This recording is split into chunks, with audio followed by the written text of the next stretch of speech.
Hello and welcome to the Renora Podcast, where we talk about Renora. I'm your host, Dude, and today on the Renora Podcast, we have a lot to talk about because guess what, Renora actually happened? It's confirmed. They kiss. It's now officially a fucking thing. So we have lots of Renora to talk about. The Renora build-up, the Renora fight, the Renora kiss, how long they kiss for, the fact that the new writers did in 6 episodes what fucking Miles and Carrie could not do in 6 volumes. And everything that goes with that. Oh, yeah, and Tyrion went on a bloodbath killing spree. There was some election tampering, and Bumblebee happened. But mostly Renora. And here to support Dude in his Renora-ness with the gun of silencing, it's me, high-powered, with my new fancy toy. Also, Wolverine Airsoft is amazing. Buy their products. I'm not sponsored by them. I wish I was, though. Aww. I am the white mediocrity 4.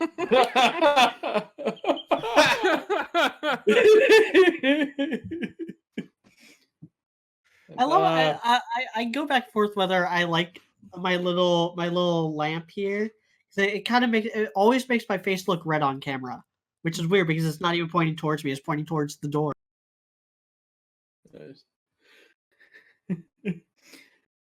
Yeah. And I am the perhaps only I am the guy who's pissing off the entire Rooster Teeth comment section with all my incessant questions this week. I am Robert. Yeah, seems legit. I had questions and concerns with this episode. I liked this episode, but I had some questions and concerns, and I pissed some people, and I pissed. No, a couple guys off. I have questions too, but we got questions. Hey, guys, guess what? Hello? Guess what? Renora! I knew you were gonna do that. God damn it. This is him, yes. That intro, by the way, was like semi-planned. Yes, I told media about that. I've been waiting to do that intro for 3 years. Yes. 3 years I've been waiting to do that exact intro, basically, and I've been waiting 6 years for this moment, by the way, because I've never shipped a ship as hard as this ship for as long as I've shipped this ship, and I've waited so fucking long. It's been it's my OTP, and I don't mean OTP for RWBY. This is my OTP fucking period. There's a book series that I'm writing, and 2 of the characters are literally just based off of Renora, and I don't even care if people know that. It's going to be slightly modified, but that's how much I love their backstory. I mean, one of my major characters is literally just Weiss. So. Yeah, and there's nothing wrong with that. I've been that, but I told media 3 years ago when we thought Renora was might have been getting development in Volume 4. I was like, so when it finally happens. When you start the podcast, I'm just going to interrupt you and tell you it's the Renora Podcast. so guys, that bit was 3 years. Yeah. 3 years in the making. 3 years. I've been waiting that long to do that bit. So, which is perhaps the biggest problem with this whole Renora thing is that it took them 3 years to get to this. But anyway. So we want to. We'll build up to it because there's other stuff to talk about before that. Yeah, there are people things that happen. Yeah. No, this is a good episode overall. We'll take it chronologically. But for people who, haven't been around as long as others, haven't been here since the beginning, that bit was planned for a longer time than Robert's been on the podcast. Yes, that's actually true. Yep. Exactly. Yeah. Only media and I knew. We knew. I told him, I was like, hey, so when it happens, I'm just gonna do this and just don't get mad if I interrupt you. We're gonna go with it. And I probably wouldn't have revealed that if it happened in volume 4 or volume 5 or volume 6, but it took until the middle of volume 7. Yeah. But hey, it happened. And it's not the end of the series, so I'm happy. Yeah. Did we underestimate Ren's crippling autism? No, we kind of no. We'll talk. We will talk about that a lot. It's Miles and Carrie's crippling autism, not Ren. Oh God. Well, yeah, they're a bunch of beta males. They don't actually know what to do with a female whenever they have the chance. Damn. So here's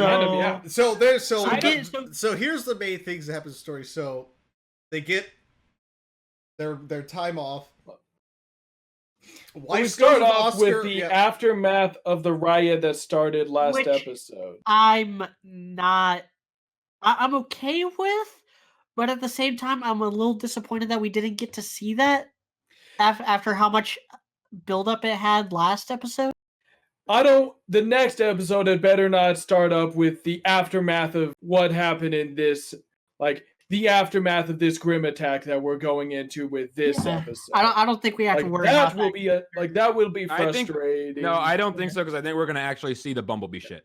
Yeah, well, Yeah. we had that GIF last That's week. Oh, true, yeah, them speaking of fighting Did it- royal fuck up. Yeah, didn't show up this episode, so it's probably gonna be next episode, or maybe even later on down the volume. The longer Yeah, it is, that's what happens when the you more spoil the this more shit. you We can just. know what's gonna happen.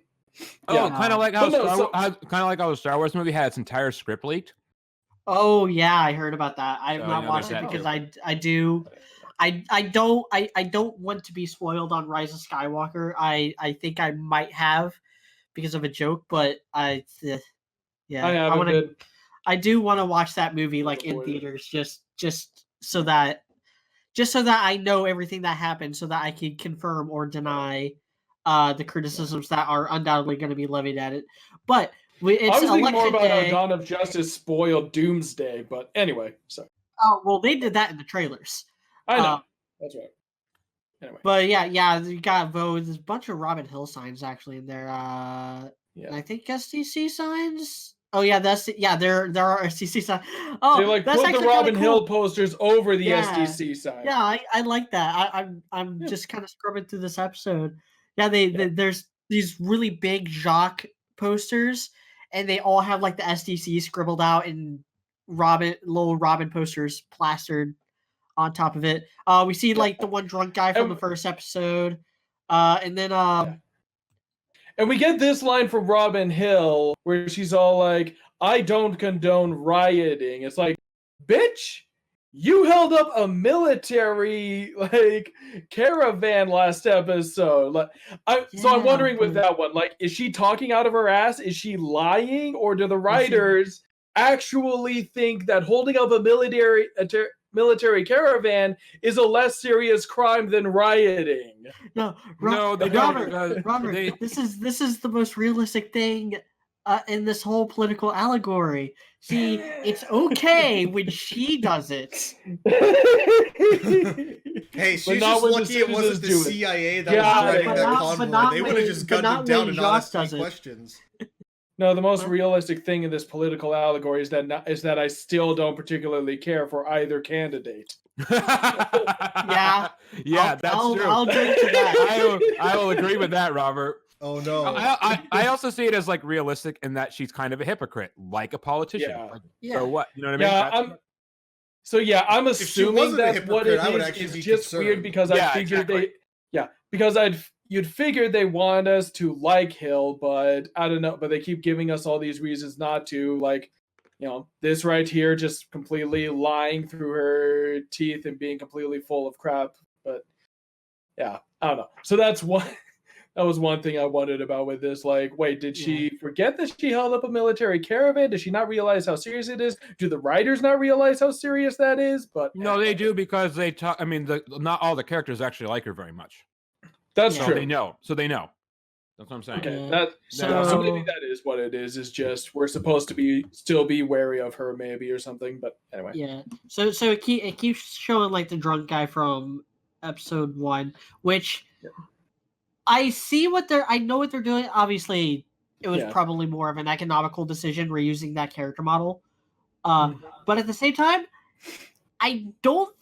It goes back to this inherent problem with the way that they've handled this election up to this point. This drunk guy was very pro Ironwood. Yeah. He wouldn't care about who wins because he's not gonna like either of them because he's pro Ironwood.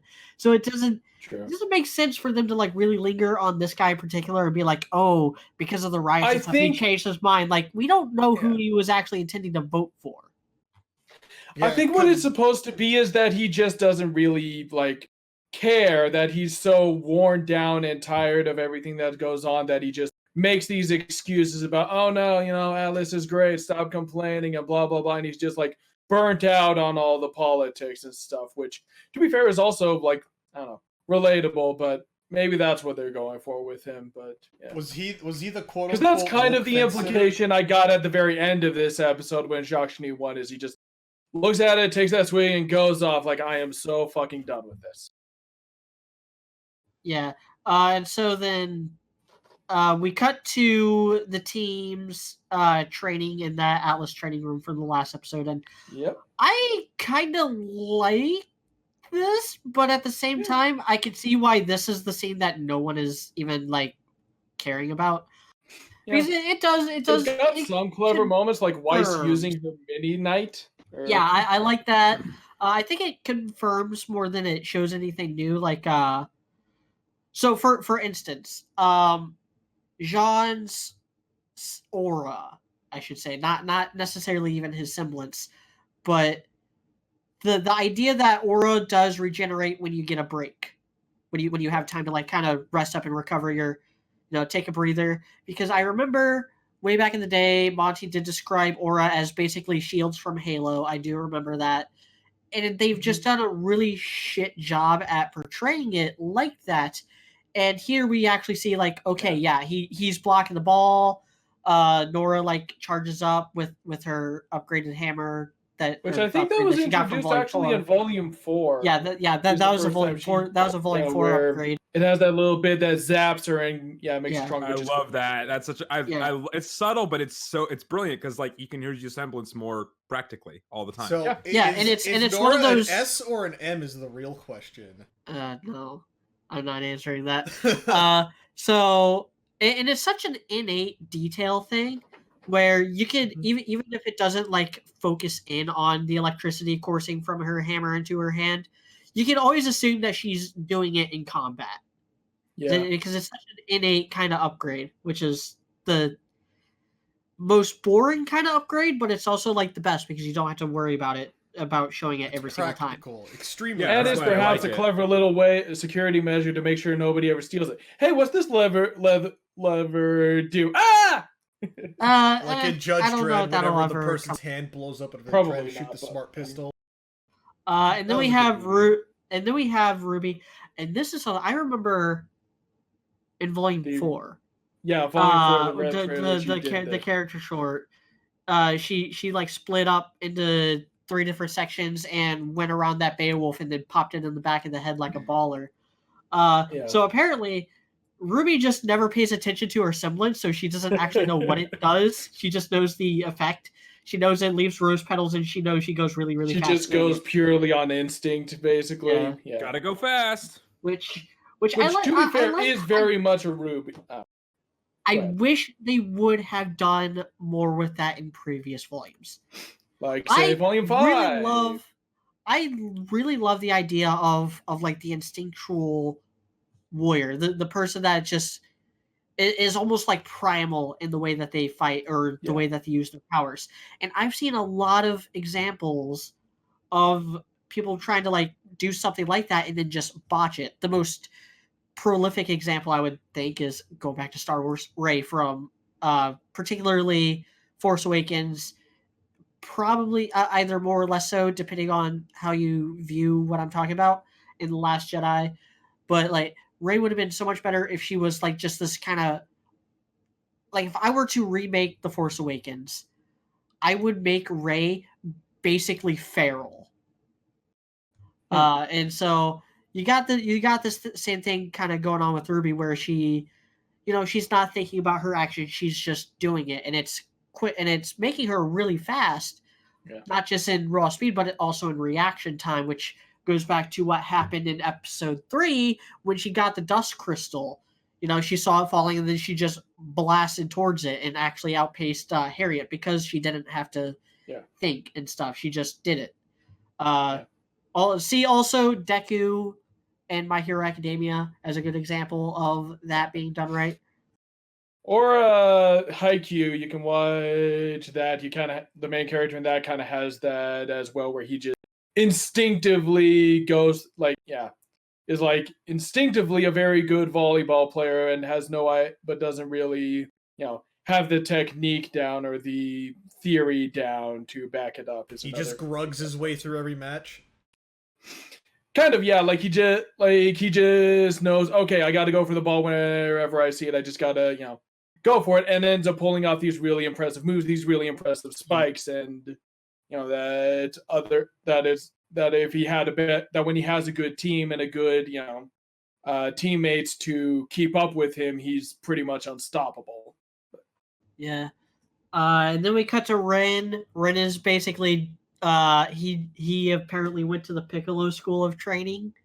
Like which is just meditate. Just meditate. Yeah, he just, goes up to King Kai's palace. I'm meditating. Yeah. No, he goes to King Kai's place and just decides to pop a squat and meditate the entire time, and somehow that takes him from being weaker than Nappa to being like on par with Frieza. I will now reach into you. I need an adult. And before any of you I guys, am an adult. And before any of you guys pull that, like, oh, he also synced with Nail after that, like, yeah, and Nail was getting his fucking shit wrecked. So I don't want to hear that as the reasoning.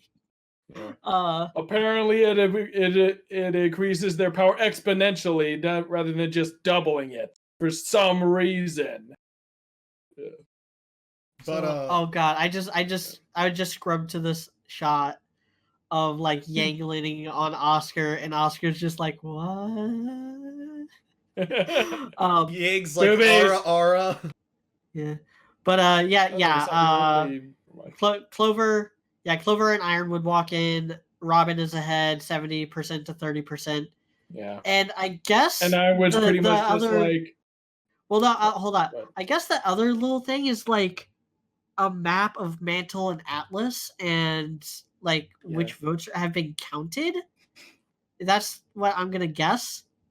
Maybe. And then Ironwood basically, well, they kind of talk politics and how Ironwood is not really okay with either of them and thinks that they're both frustrating, which is totally in character for him, because he's like, I need people I can trust. I need people who are on board with me.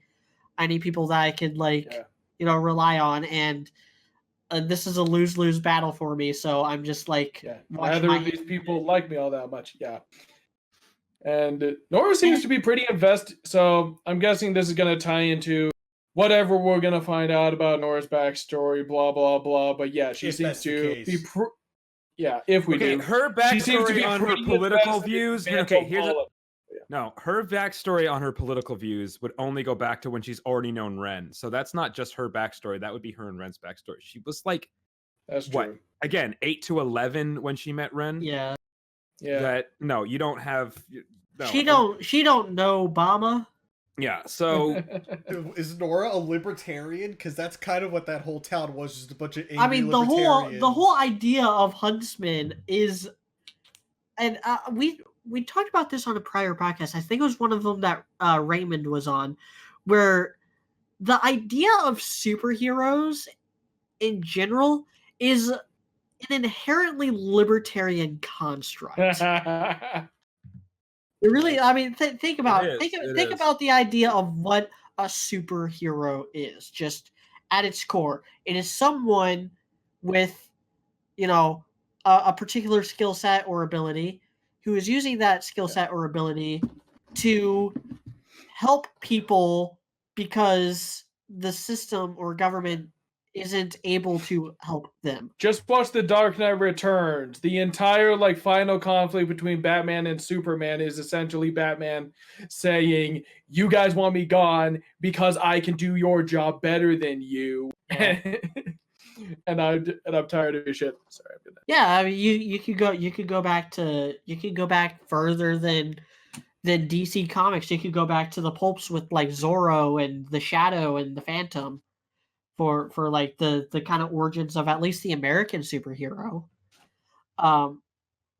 So yeah, Ironwood's not a good spot. RWBY, she's like, well, I guess Nora is. What does RWBY even say here? But Nora's the one who's like, you should probably like open up and stuff to her. Maybe get her on your side by telling her about like what is at stake and what you're doing with Which is consistent with Nora opening up in this episode. Yeah. So, that's Yeah. And at Nora's least always been the consistent. one that's Yeah. like speaking Yeah. for the audience too, also as the audience's surrogate. That's a very interesting point, High Powered. I'm going to get into that when we talk about the stuff I want to talk about. Oh no. Yeah. About But Nora. like Yeah, that's a good oh no. Nora's- Yeah, Nora's played Maybe audience it's just surrogate that a couple loyalty times. maybe it's just that loyalty to wherever she grew up, even if she didn't really grow up in Mantle, but it's like where she was born. But Nora I does seem think pretty all it invested is- in all of this. I think all it is that she just she's supposed to be like one of the voices either of the writers or the audience, and just that, I don't really, she doesn't seem to love Robin. She just thinks Robin's better than Jacques. That's it. Like, it's not Yeah. that, Maybe. I don't think it's, my interpretation is not that big of a I deal. guess it's that question of So- who is she talking about when she points out that they both seem to want what's best for Atlas, and then has the Well, line of Robin is about which one of them is doing better. But yeah. Well, as we pointed out in whatever episode that was, I think it was last episode, Robin isn't really doing anything to help Mantle except running for, political office. Yeah. And I know Ironwood's not really doing a good job with Mantle in particular. Watts being able to hack the program kind of proves that. But he's at least assigning people to patrol the streets and shit. Like, Yeah. And every time they do that, Robin Hill is there being all pissy about it. But Well, which yeah, that's I mean, kind of getting again, ahead of ourselves here. Sorry. again, Ironwood isn't doing the best job, but that I have a whole spiel, to kind of, explain one of my big points I had in my review, but that comes that's going to come at like the end. Okay. So we get to their room. Blake's like putting on makeup, even though she, yeah. Even though these characters are just constantly magically made up anyway. Yeah, but that's Hollywood for you. Yeah. That's that's call that movie animation magic. for you. yeah. Well, yeah. Character models, they only have so many. Yeah. So Yang and Blake are going to hang out with Team Funky in a dance club where it's going to be so loud that they can't hear Team Funky, but that also means it's going to be so loud that they can't hear themselves. So that's just poor logic. Yeah. But The dancing bit with them was kind of cute. Yeah. Like The I have issues with Bumblebee this volume, but that dance bit was kind of cute. people have been calling it like a Fortnite dance, and yes, I know it's everything's in a Fortnite dance. but everything's a Fortnite dance. The name of that dance, I believe, is the Shuffle, and you will give it its proper respect. Yeah. Which is going to be really I ironic when didn't it do turns anything. out it's not the Shuffle, and I misnamed it, and I just don't know what it actually is. But Wasn't supposed to say like that out loud. to me, like my favorite part of this whole scene is Weiss is so tired Weiss, yes. of their will they won't Is they just bullshit. And Done she's with like, all of this. I'm going to go to the movies with John and Oscar. And if Oscar behaves, I might let him impregnate me. No. No, that's I'm fucking hoping stupid. If Oscar's I'm hoping that next episode opens with the three of them leaving the theater. Weiss and Jean seem to have had a great time, and Oscar's trying behind them, having been the clear third wheel, and just like, this sucks. I This is think so wet. I like that characterization of them. See, the thing is, I have not had honestly that many issues with the cringiness of the Bumblebee this volume, because I feel like it's obvious that it's cringy and it's probably supposed to serve a purpose, right? So Maybe. as I said before, because this last scene was not cringy, but Weiss is so fed up with them, she cringed anyway and left because she's just sick of them, right? It's Yeah, hilarious. if they're going I love somewhere it. with that, but with Weiss but- being kind of annoyed with them, that could be interesting. exactly. Yes, and that scene is cute, and the line Nora says about them is like a double meaning in that obviously she was also, we'll get there, but obviously she was referring to her and Ren, Yeah. but they are also talking about Bumblebee too. It works for both of them. And I Yeah. love that they wrote that line and that made sense for both of them. But the thing is, so I don't mind them doing, like, especially Yang being super cringy with the selfies and all that shit.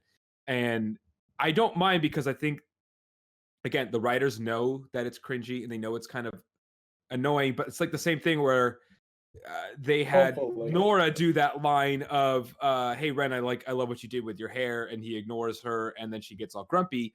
Again, I would have had what I said, I think 3 podcasts ago, right? I'm going to have a problem with this if they just keep teasing it. I will not have a problem with this if this is the beginning of them addressing something. Oh, look, it was the beginning of them addressing something. Yeah. I don't have a problem with it anymore. Yeah. It's good. So now it makes sense.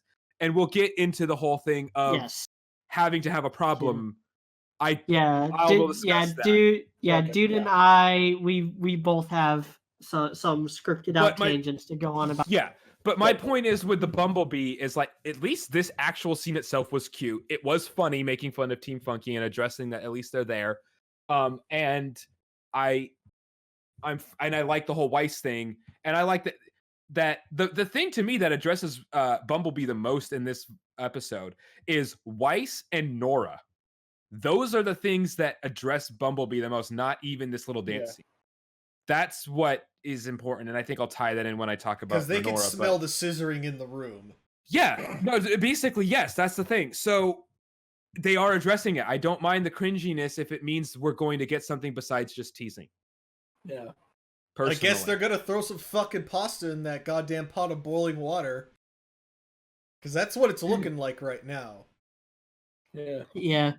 I also love how Weiss is the first person to point out the absurdity of like a victory party before the votes are counted. Oh yeah, because you never know. It could be like Broward County where they just find a whole box of ballots 3 days after the election. Oops! And oh boy, turns out that the other person won. God. Hey, Weiss is still best character in the show. So. Wait, so who's was Weiss technically the only person allowed to vote in that election? Did she vote? They did not address if she did vote. Yeah, they didn't address that because on one hand, Weiss is a citizen. On the other hand, they're all licensed by Atlas. On the other hand, because they're huntsmen might not be allowed to vote because they're supposed to renowned allegiance they're supposed to be impartial. Unless they're like an Elysian specialist, in which case they work for the military and therefore would just retain their citizenship. My guess is that she did not vote. That's because my guess is it doesn't matter because Weiss just really comes off as apolitical, and especially in this scene. Well, like she really just does not want to deal with the fact that I want this wild ride to be over with. As if she wasn't already my favorite character. But yeah. She's just done with the whole thing, Yeah, like her and RWBY actually seem very apolitical. Well, that's the funny thing too of RWBY is like RWBY kind of seems like she's starting to warm up to Hill. Don't know why, but I feel RWBY's there for other RWBY's not there for Hill. RWBY's there for Pam. Yeah, and she does have that whole thing of I should have just gone to the movies. I don't think that. Again, to me, my gut reaction is I do not think that like preferring Robin Hill to Jacques needs to be political. They have personal reasons to hate Jacques, right? Yeah. So I would not characterize that as specifically political, which is also part of my thing with Nora. Why I think Nora said what she said, which why I don't think people. I don't know why that means she's getting political. I think anybody on the team, if I was on the team, regardless of what my political leanings are or what the political leanings are of any of the people are, I'm going to, if I was voting, if I was going to vote and had to choose, I would pick Robin Hill over Jacques because fuck Jacques. He was an asshole to my friend. You know what I mean? Like that's when it's that personal, then yes, that's what I'm going to do. So I understand that. And I don't think they're getting super political here, but yes, Weiss does seem the most apolitical and I like that, but yeah. And she's seen the game played like up close in personnel too. Is her and Ren. I'd say Ren is extremely apolitical too because he just thinks they should be fucking training. He doesn't care about anything else. So he's also. The other thing too is like a weird. Why they're told to take a break? They're just like either way. things are about to get a lot more complicated around here, so rest up. Well, the other thing too is like Ruby's developing like a character trait of being a workaholic too, also, especially with all this hunts, like actually like huntsmaning in the adjective form. If only someone had predicted her martyr complex way back in like back in like volume 2. Back when he got into the show. Yeah. But like I do kind of like that feature, and the Hearth being like supportive of Robin Hill. Like I feel it's more like, oh well, it's like she's a huntsman, so she has to be like more trustworthy than Jock. And the other thing too, it's like, oh well, she could probably like off screen. I could definitely see like at any opportunity Ruby would get, like she'd try to compare notes. Yeah, I feel like that wouldn't be enough for her, especially after the whole thing with Lionheart and Raven. Yeah. But I feel like she's smarter than that. But she's also smart enough to realize that as bad as Robin Hill is, she's not Jacques Schnee. Yeah. Jacques like no Weiss is her best friend. Like shipping aside, whatever. White Rose, it's cute. I'm fine with it. Whatever. Either way, they have not had as much build up romantically, but Weiss is her best friend. Like Weiss and Jean, those two people are probably the two most important people in her life. Yeah, arguably more than Yang at this point, but that's a Yang issue. Yeah. And Crow, I mean, yeah, that's her mentor, but I feel like, again, she knows that things can happen. She almost lost him back in volume 4. So those are the most important people in her life. And she, as innocent as like wholesome and stuff as she is, and this is just headcanon, I really feel like because of how much Jacques hurt Weiss and got in her head throughout her entire life, I like RWBY already has just reason to hate him. Yeah, they all have reason to hate him on a level that Weiss never can because he's family. Yeah, basically anyone who knows Weiss is gonna be against Jacques Schnee because he's a horrible father. So yeah. I'm trying to figure out where we're kind of at right now. They're walking. That's RWBY, Ren, and Nora. Then we got the same. We get the bit where Ren's like, we should be trading, and Nora starts getting like huffy. Well, we also get that brief conversation about Salem, basically, where they're like, we're worried about how Ironwood is going to react again. It's good that they're keeping us, they're keeping in mind that yes, they are keeping things from Ironwood. Again, that's good. They're letting us know that that's still a thing that's going to pay off later. But they're also talking about how, RWBY clarifies on what Jim actually said, which wasn't that they can't beat her, but that she couldn't be destroyed. And then Nora asked the question of, could she be destroyed by someone else? And really hope this doesn't turn into cop-out. I don't want the Silver Eye cop-out. Yeah, no Silver Eyes cop-out. In fact, I want us to find out that Summer Rose, I want that to be how Summer Rose died. She found out about Salem. She tried the Silver Eyes thing, and Salem killed her. And it didn't work. Yeah. Maybe she died. Yeah. A good compromise would be if the Silver Eyes weaken her or purge away her grit, how she has the grim strands on her face now, which she didn't back in her in any of her flashbacks in volume 6. So maybe her just that way. Maybe it weakens her. Maybe it cuts away her control from the Grim, and which is her army. Basically, it's how she's able to get stuff done. Is her army. But put that in a position to where they could actually do what they need to do to stop her. But don't have that. Weaken her, but no, it should not be how they kill her. Yeah, have it be the kryptonite. Don't have it be the kryptonite spear. There we go. Yeah. Or the kryptonite gas, not the kryptonite spear. If we're going Batman v Superman, which and then Oscar comes in and he's like, like, hey, Salem, wanna SS? And then Salem's like, Fuck I can never that. not love you, Ozpin.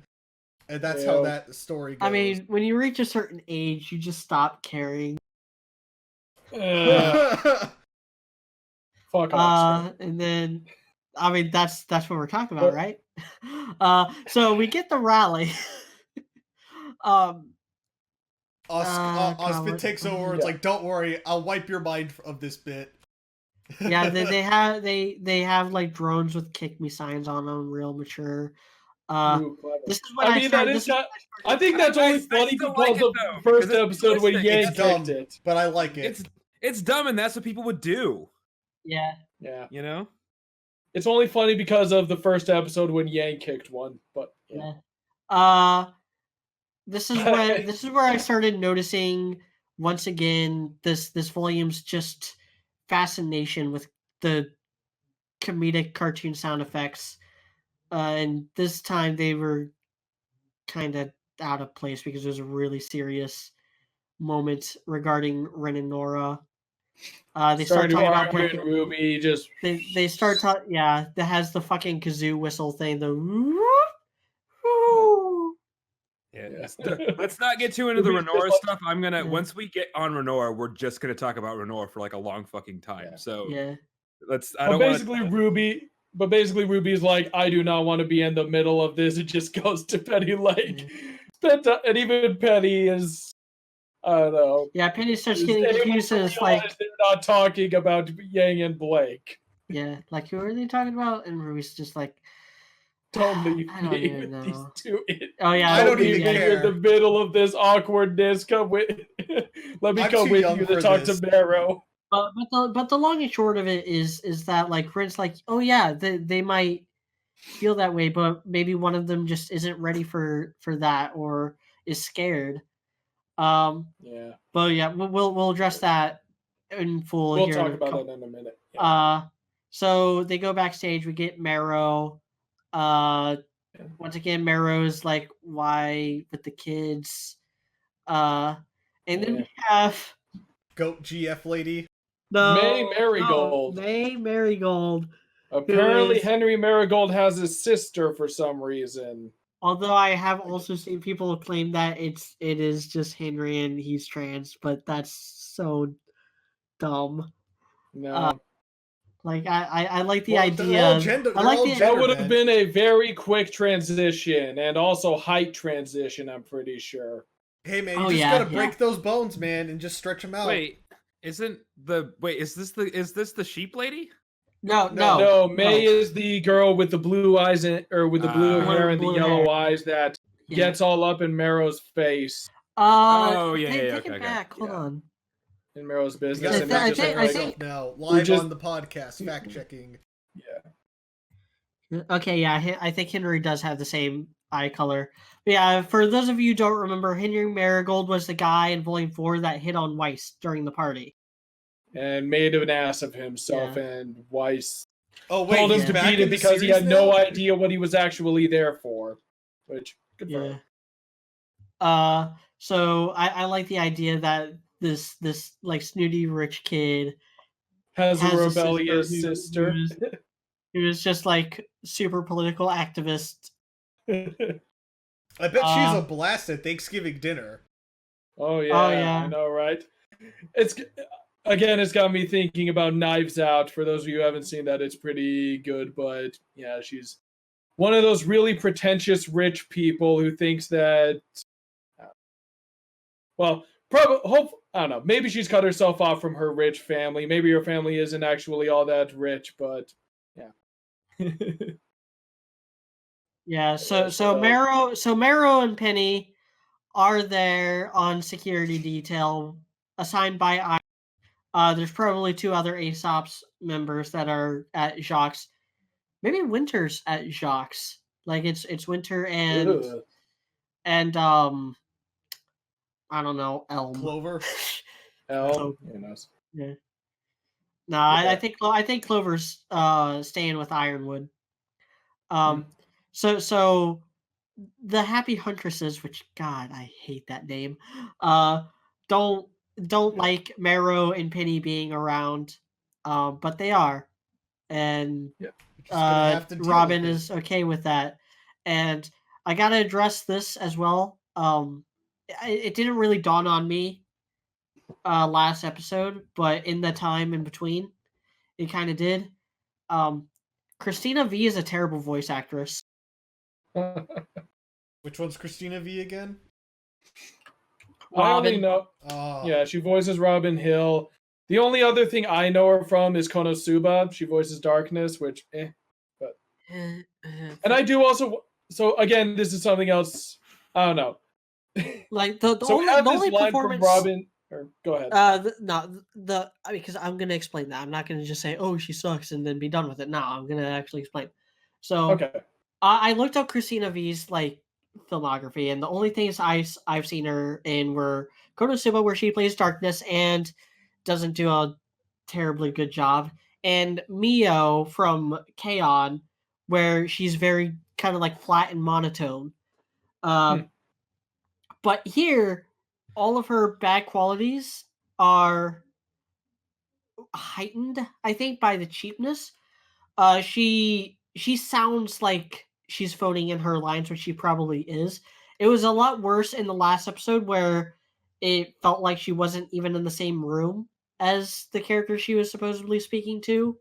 Like her and that's not so much a voice acting problem as it is an editing and sound mixing and stuff problem. Yeah. Where her voice had like this hollow echo effect to it, like she recorded in a bathroom and then just sent in a single take. It's not so bad in this episode, but it is something I noticed. Is something that I just Gotcha. had to get out of the way because I've heard a lot of hype around Christina V. I know a lot of people are like, "Oh, she's gonna be the new season of RWBY. She's probably gonna be like a cool character." So I'm like, I just don't buy the hype. Fair enough. Yeah. I don't know. I do think it's funny how apparently Robin Hill has nicknames for everyone. She calls Ruby, what does she call her again? Kiddo? Kid? Squirt? I'm trying to remember.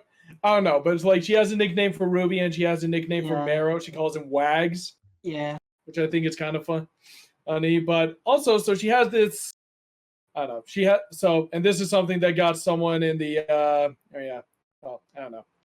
I asked a bunch of questions in the comment section of the show, and one guy got pissed off at me for like all of them. But the one that he actually responded to was Robin Hill says, oh, well, the law isn't perfect. The law isn't equal.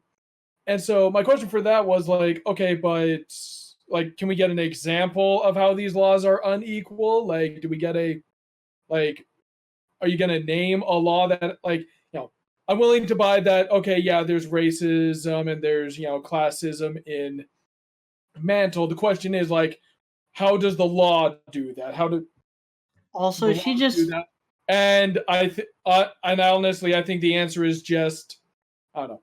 I was trying to be diplomatic with that question because I think the answer is probably the show is run by a bunch of liberals who think the law and the government can magically fix every problem in the world with a snap of their finger. But yeah, you can't legislate age-old human problems away.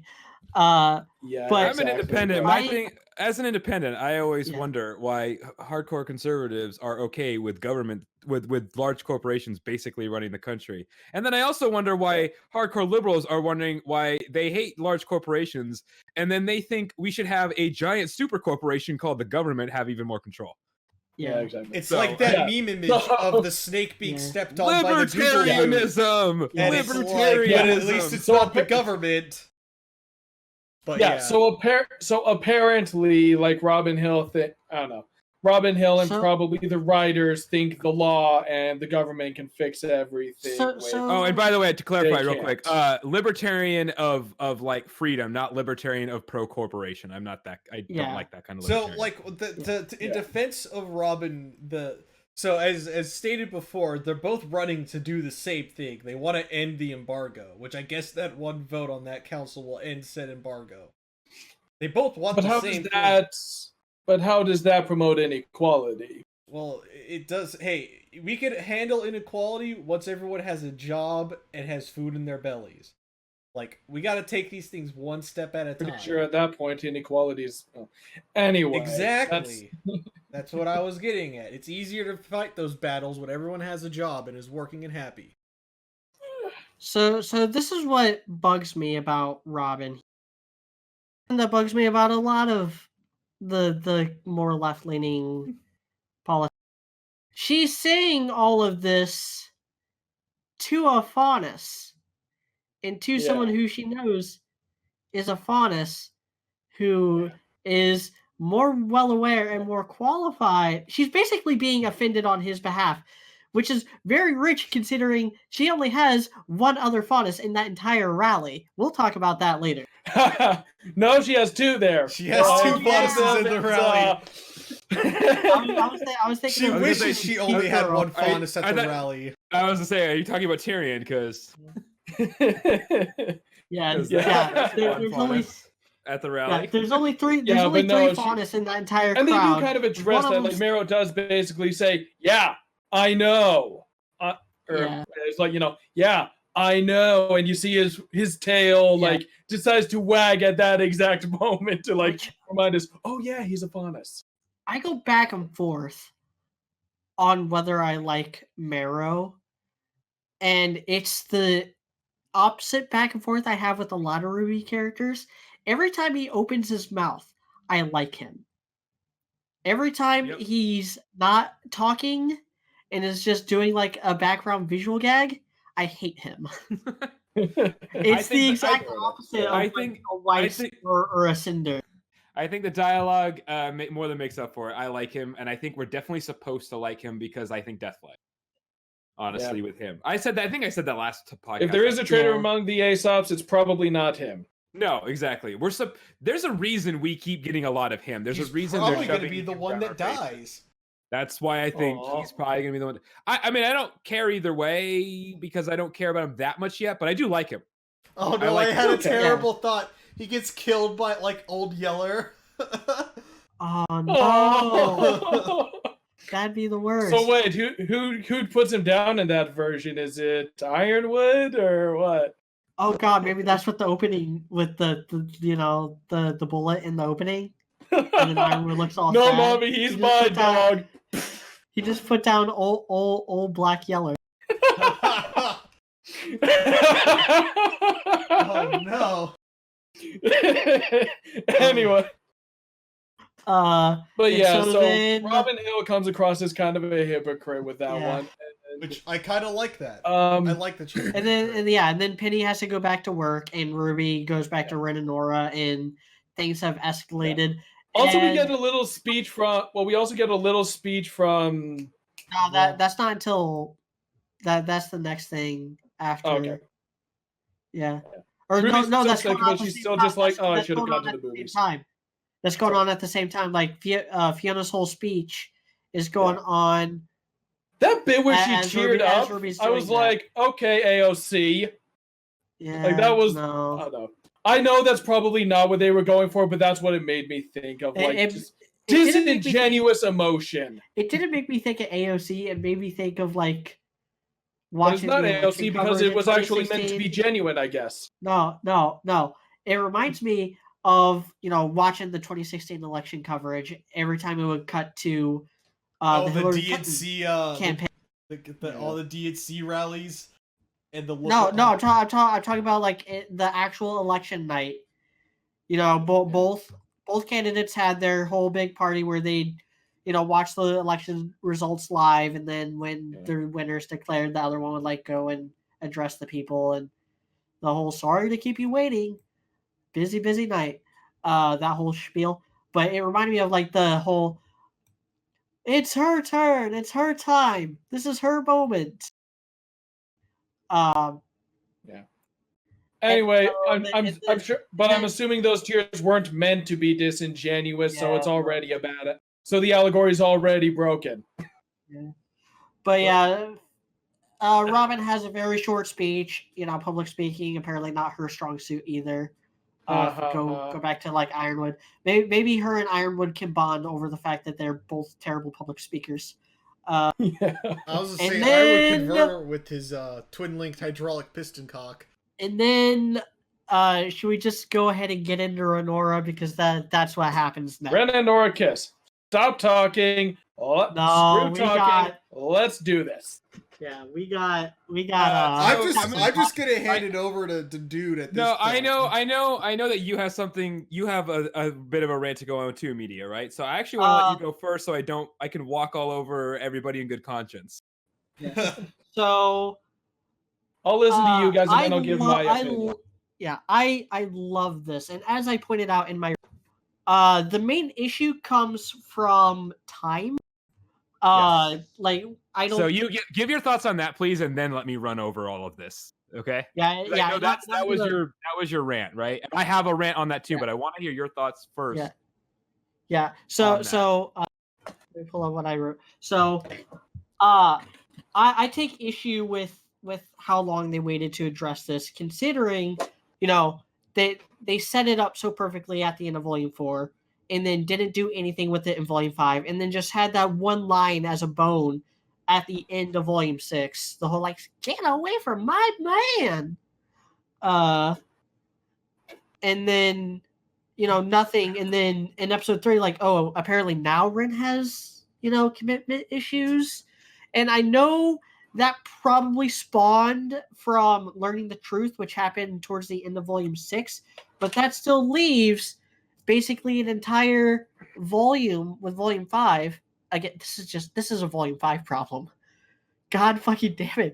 We're still not done dealing with the Fucking damage Volume that 5. Volume 5 did to this show. Yeah, we're not. That's true. Because like I'm fine now with the way things panned out and how, because again, something that is a little harder to convey is how intense this whole sequence was.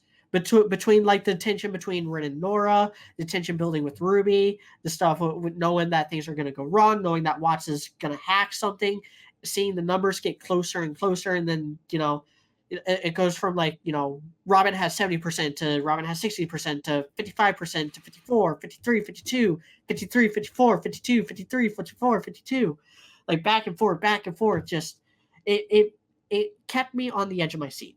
But this is also going to tie in with my thoughts on Bumblebee, because I think Bumblebee suffers from a very similar issue right now. Agreed. Also, Which is the time given to it. So consider for a moment the most recent arc in Quintessential Quintuplets. which I know nothing about.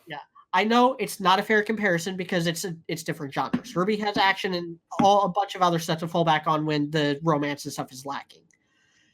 Take the most recent arc, specifically Miku's role in the arc, because I think Miku is a good microcosm for what that arc was trying to accomplish for all the girls. The difference between genuine romance and ship pandering is this. Genuine romance does not interfere with character arcs. A kiss It helps them. Yeah, a kiss is to a romance subplot what a period is to a sentence. It should be the end of that line of thought. So, back in, I think it was chapter 106 was Miku's kiss. Miku's kiss, though cute, served a second, more important purpose for the overall structure of that arc. It showed that she was done being weak, done being passive, done being a doormat.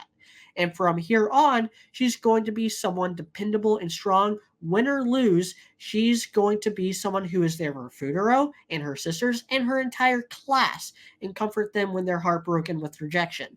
Now, compare that to Renora, where the kiss was long overdue and ended a character arc that lasted a whole 4 episodes, if you include 4 and 5 where they didn't do anything. It doesn't really change their I dynamic. mean, 4 volumes. Yeah. I'm talking about like the conflict that was introduced in episode 3 of this Oh, volume. gotcha. Okay, yeah. Yeah. Okay. This conflict was introduced in episode 3. Nothing happened with it in 4 or 5, and then it gets resolved with this kiss. We would think that's what a kiss is supposed to do. Yeah. And now compare that to Bumblebee, which was perfectly primed to be either way at the end of Volume 6. They could have either ended their present arcs and started to open up to each other, or taken things even further.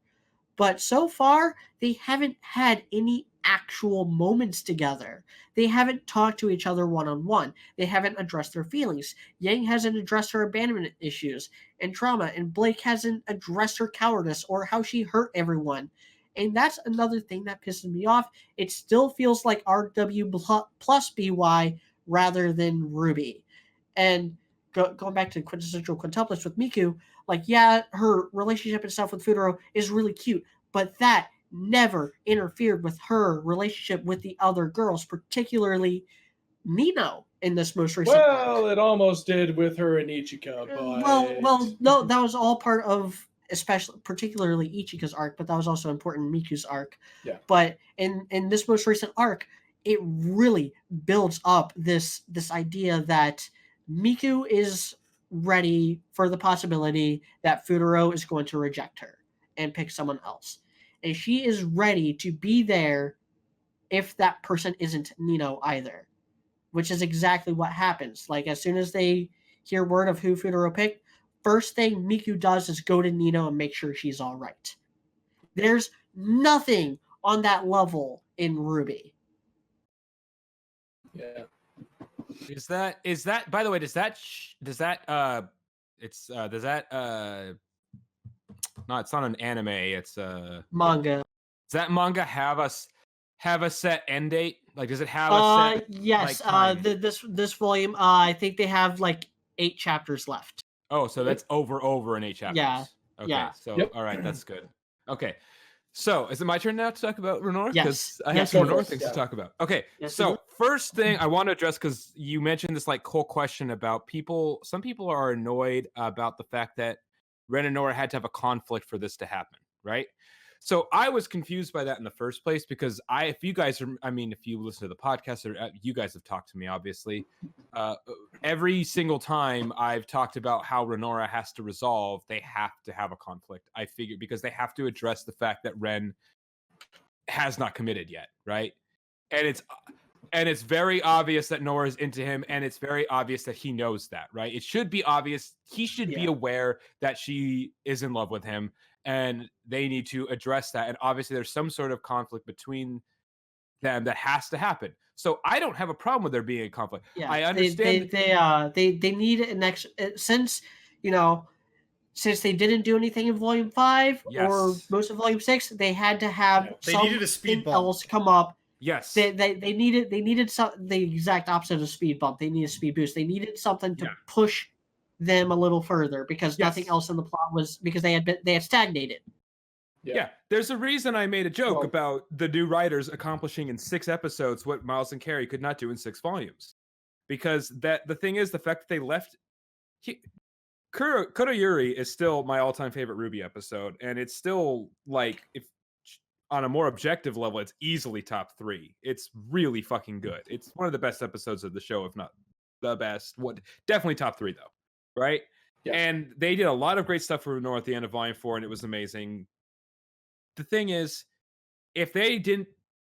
Yeah, it looked like it was kind of resolved, but if they didn't act like an actual couple in volumes 4, 5, and 6, which they did not, there's some hints of that, but it didn't actually happen, then the fact that they did everything that happened... But if they're not going to be a couple in volumes 5 and 6, the fact that everything that happened in volume 4 happened means that Nora has to be annoyed.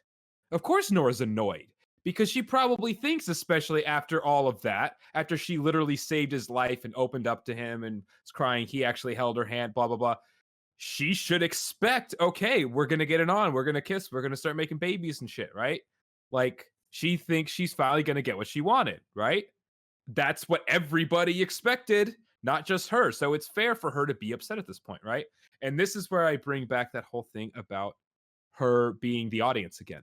Because if you listen to, if you redo her lines with her complaining about the writers instead of her complaining about Ren, it works just as well. Like, because she's essentially the audience again in this episode of, like, after everybody that they've been to that much together, I think something a little bit more is going on, right?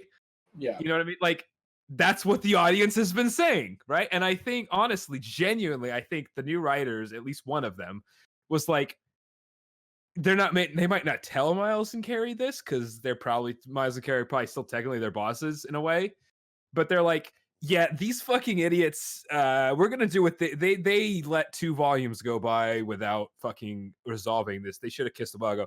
So now it's our problem to deal with it, and it's worse now because we had those 2 volumes of nothing, right?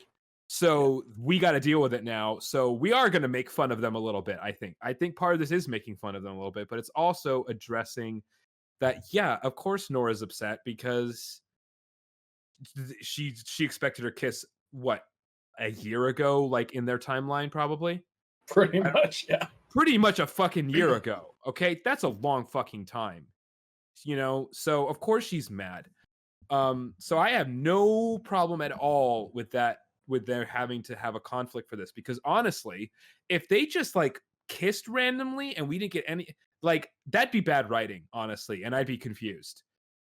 Obviously it's bad writing that they didn't kiss before, but you kind of, for me, I've already separated this show in terms of like the Miles and Carrie, just them, to this new team of other writers too. So I'm not going to blame them for the situation they were put into. Obviously the show technically suffers from it, but I'm not going to blame them. They did close to the best they could do, in my opinion, based on what they were given. They were given like kind of a crapshoot. They were given pieces to pick up and try to fit together.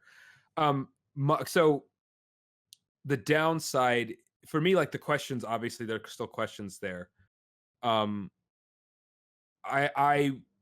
do wonder what exactly Ren is nervous about, and like my question is he just nervous about them not working out or them losing each other? But because the thing that's weird to me is that obviously he's into her because of that way he developed that line. He delivered the line of I've never really been very good with talking, right?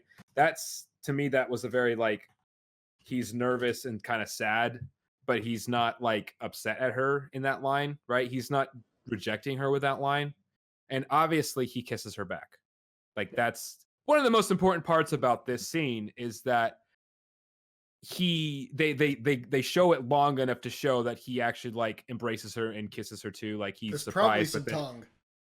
Yeah, and he closes his eyes too. Like, that's important. I'm really glad that they gave us that. That's why I made the joke about, we're gonna talk about how long they kiss, but that does matter, that like he's very obviously reciprocating.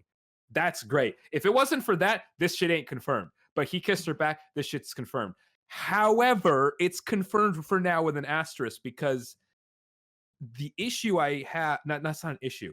The question also is, as soon as they kiss, right, all shit goes crazy, right? Not because of it, to hell. Yeah. but everything goes to hell. And in my mind, Ren's still going to have reservations.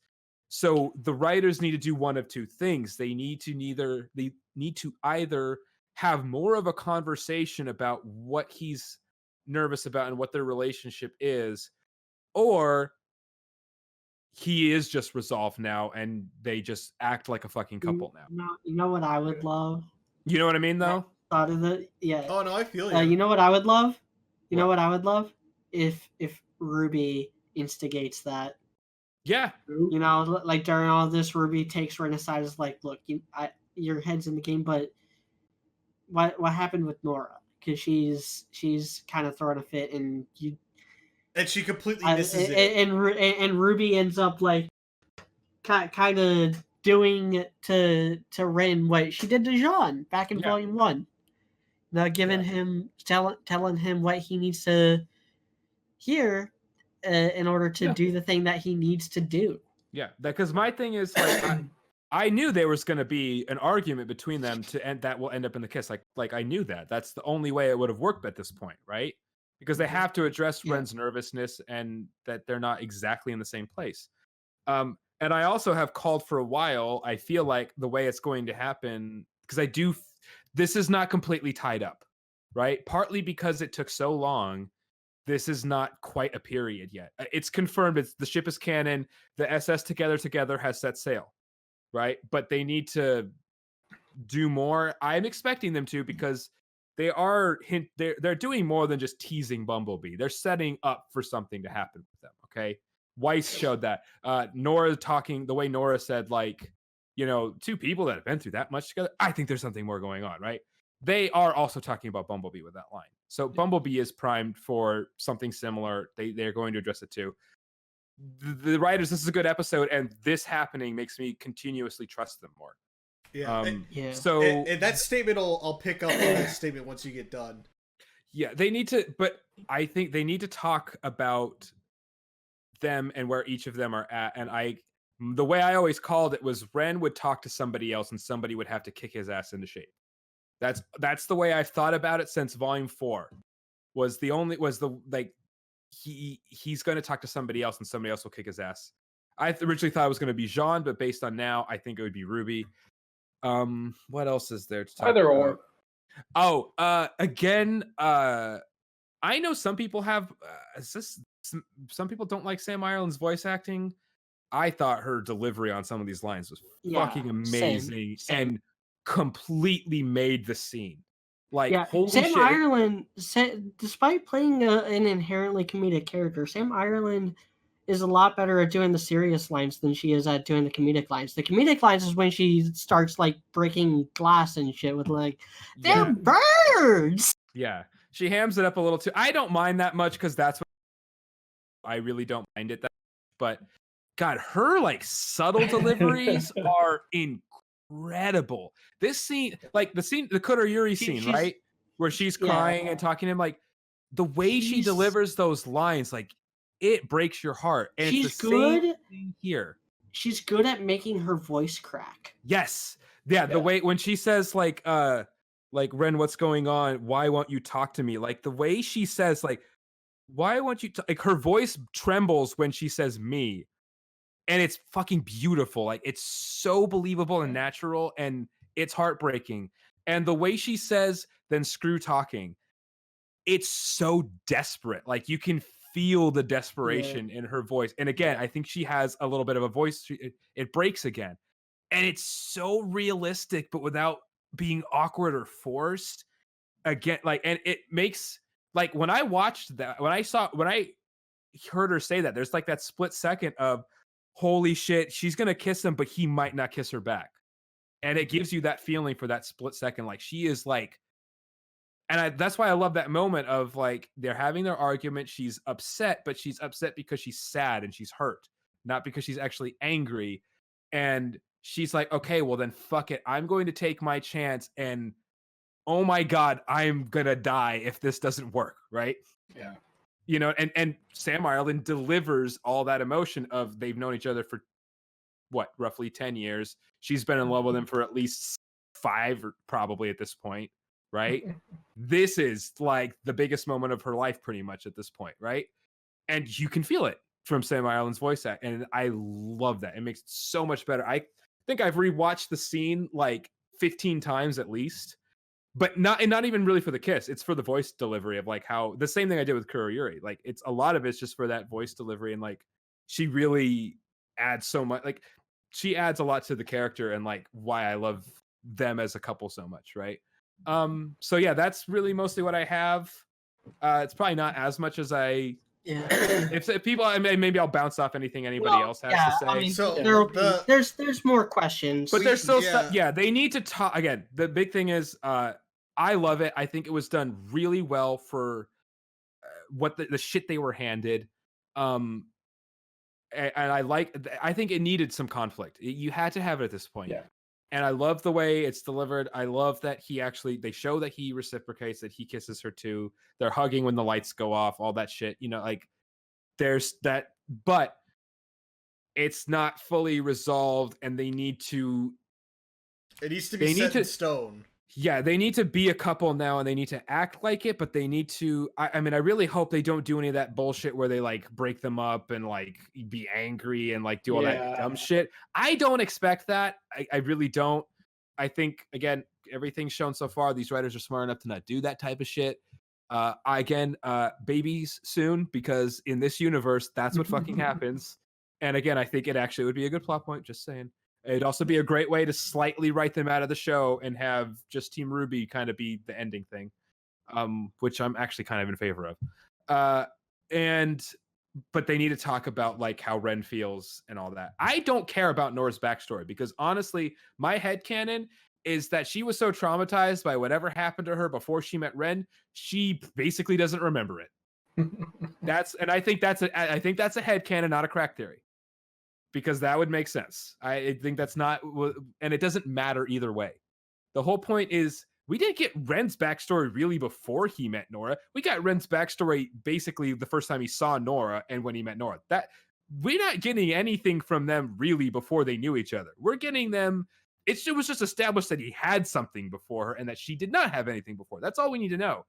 So we got really just as much of Nora's backstory as we did for Ren. We do not need Nora's backstory. It's pointless. Yeah.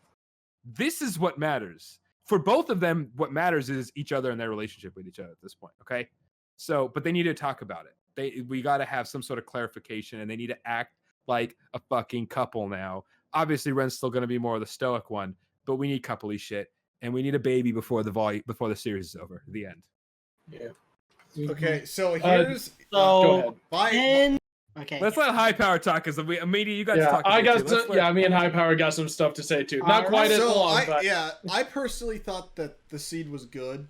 Don't really have any like major complaints or anything. And you and I talked about this dude like late, like what, Saturday or Sunday? Yeah, night? like late on Saturday. Yeah. And like my only real fear is there gonna be like, all right, we broke the seal and now the floodgates are going to be open on all the shippings.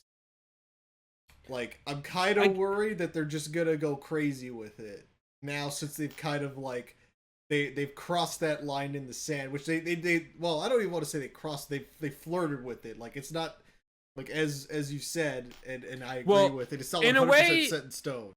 In a way, I would agree with you that they have crossed the line because this is the first actually confirmed ship.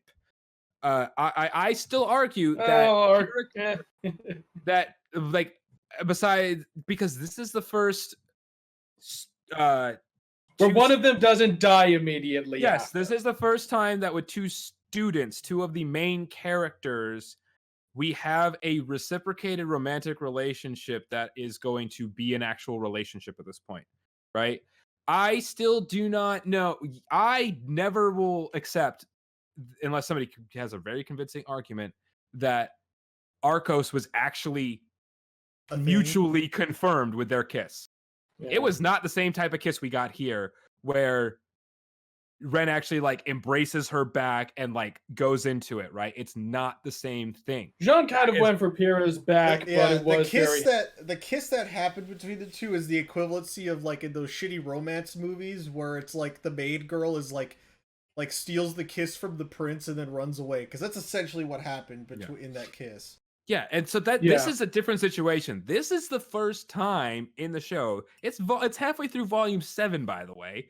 We are finally going to have a relationship between two characters that is with mutual feelings, like not just one of them pining after another, right? Like with Jean and Weiss and all that shit, and with Yang and Blake, right? We don't know what, and because Black Sun was never actually confirmed as a actual relationship that is an actual fucking relationship besides friends. Like, there's feelings, but we don't have the confirmation. We have the confirmation they're going to move forward now. So yes, in a way, you could say the floodgates could open, because also the evidence suggests that they're going to do something with Bumblebee too. I don't see anything with Weiss right now, and I don't see anything with RWBY right now. I'm going to trust the writers that we'll probably get stuff with them eventually, because relationships. Maybe Weiss had a nice time at the theater with Jean. Yeah, relationships are just realistic. I hate people who say like don't put shipping in a show. So wait, you don't want it to be realistic at all? Because like people desire companionship. Yeah, exactly. People fall in love. People wants to go in Begania. Yeah, people fall in love. People get horny. People get married. That's what fucking happens. So don't say don't have relationships. yes, I agree. If they just start like pairing everybody up super fucking quickly, that would be bad. But I don't think that's what's going to happen. I think they're going to probably have relationships from many of the characters, maybe not all, but I don't have a problem with them also confirming Bumblebee in this volume. That's fine. That's not necessarily rushing to conclusions. They're setting it up. But I guess that's a possibility. I just don't expect it. Yeah. And so, did you still have more to say about the Renora thing, it's your turn. high-powered? Or... Okay. That's my only concern is the floodgates will be open now. Yeah. My thing with this, I do agree basically that they, I don't know. Personally, I feel like I might have been okay if they had just like been holding, like they had just been like holding hands in episode 2 of this volume, and then like episode 4 had Jean accidentally walk in on them or something. But I understand that they felt like they needed a big damn kiss, and they couldn't have a big damn kiss without, something to address why the big damn kiss is coming 2 volumes later than it should have. And I do think that this came 2 volumes later than it should have, but yeah, we're all in agreement on that. Unlike with the reveal of Jean's semblance, I don't think it necessarily hurts it as much. No, not in the same. Not so the same it doesn't hurt the relationship. So yeah, I think that I don't know what led up to it. Yeah, it was kind of messy, and it kind of had to be because they just dropped the ball on this thing on Renora for 2 volumes. But I'm glad that it's here now, and I am looking forward to how it goes. And also, fuck anyone who's, for some reason, the other floodgates that's being opened up is people are once again discussing the Juniper dies theory. Fuck you all. That is stupid, and it's not going to happen because these people are smarter than that, and that's just dumb. So yeah, we ready to get on to the next thing? Tyrion goes on. I guess because like the rest of this is Hacker Man and Tyrion, which is also great. Being the fucking best team combo ever. Just shut out the lights and let Tyrion be like a human blender. Yep, human blender. Yeah, pretty much. Yeah. Oh god, and some of the models that they used for the audience members were the thirsty moms from last episode. Yeah. There's that whole joke of like, maybe he purposely targeted them because of that whole like, ooh, you do interest me from Volume 4, which I wasn't gonna bring that up, but like, I don't know. Well, if in the next episode they wheel in like the body of another one of those like ladies or something like that with like this like who clear with like the same wounds or something, and it turns out that Tyrion is in some way like I do wonder is actually trying to get like Jean's attention or something or target him. And we do have a question about that we'll answer later, but okay. There is something interesting that someone pointed out. Tyrion starts. Well, RWBY sees Tyrion right before the lights go out. It's dark. As we addressed, the only faunus in that entire room are Tyrion, Fiona, and Marrow. And Marrow's like backstage at this point. Yeah, for some reason Marrow doesn't do anything throughout all this, but I've heard people say that's evidence that he's a traitor, which could be. I'd be fine with that. Maybe it would suck for us who like him. He would be a pretty good actor if that turned out to be the case, because he definitely seemed like horrified and sorrowful over what happened here. But although with the track record of supporting heroes in the story, we might actually like him more as a villain. So yeah, Robin stays on the stage. She tries calling the Huntresses towards her. Penny springs into action. People say that Watts deleted Tyrion from her vision. He didn't. He just. That's such a cliche thing. Like she sees him, and he's just fast. He's just too fast for her and too good at just making himself fast. But people run in front of when he desires. Well, no, people run in front of Penny. Yeah, that too. There's people that run in front of Penny, and then he's gone. And then next time we see him, he comes up out of a floorboard on the stage. But yeah, Yeah, Tyrion is just too fast Fiona, and too who good. has night vision. He She's a doesn't. fawn. He doesn't. Like, she's looking in a different direction when he pops up, and then she sees him and actually like reacts and stuff. Yeah, so yeah, Fiona sees him. She's a faunus. I thought faunus had. I saw somebody trying to be like, no, you see, they said that most faunus had near perfect night vision. See, I think you you guys probably know more about this than about how night vision actually works than I do, but I'm pretty sure she should have seen him. And... Well, she did. The thing is, and the reason why that criticism is bullshit, as well as that defense, she did see him and did react to him. Yeah, she sees him. She reacts to him. He hits her. Happening. Yeah, and for some reason doesn't say no, it wasn't Penny. Also, another thing I noticed, I just rewatched this, so I don't know. I like this frame up idea. I just have a few problems with like there's just several holes to be poked in it. First of all, Fiona sees him, Fiona reacts to him. She knows it's not Penny. Second of all, Penny's glowing in the dark.